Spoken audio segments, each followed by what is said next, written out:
20-21 തീയതികളിൽ സംയുക്ത trade union ആഹ്വാനം ചെയ്ത പണിമുടക്കിന് മുന്നോടിയായുള്ള കിഴക്കൻ മേഖലാ സമരപ്രചരണ ജാഥയ്ക്ക് പുനലൂരിൽ ബുധനാഴ്ച സ്വീകരണം നൽകി.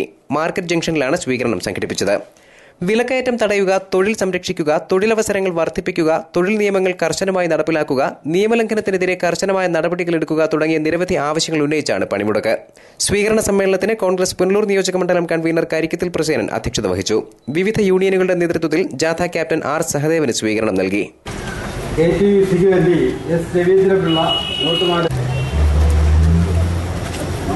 Union, Murugan Chaliyakkara estate workers union, Rajendran RPL, INTUCയുടെ ജില്ലാ കമ്മിറ്റി അംഗം ശ്രീ ഈ ജാഥയിൽ ഉന്നയിക്കുന്ന മുദ്രാവാക്യങ്ങൾ ഈ നാടിന്റെ ആകെ ആവശ്യമാണ്, തൊഴിലാളികളുടെ ആകെ ആവശ്യമാണ് എന്ന് മനസ്സിലാക്കിക്കൊണ്ട് ഈ പണിമുടക്കുമായി ബന്ധപ്പെട്ട് പണിമുടക്കി കടകമ്പോളം നടച്ചു. അതുപോലെ തന്നെ എല്ലാ വിഭാഗം ആളുകളും സഹകരിക്കുവാൻ വളരെ അഭിമാനത്തോടും ആവേശത്തോടും കൂടി തയ്യാറാകണം. ഈ ഗവൺമെന്റിന്റെ നയങ്ങൾ തിരുത്തിക്കുന്നതിന് വേണ്ടിയുള്ള തൊഴിലാളി ദ്രോഹ നയങ്ങൾ തിരുത്തിക്കുന്നതിന് വേണ്ടിയുള്ള പോരാട്ടമാണ് ഈ പോരാട്ടം എന്ന് മനസ്സിലാക്കി എല്ലാവരും സഹകരിക്കണമെന്ന്. News bureau, Punalur.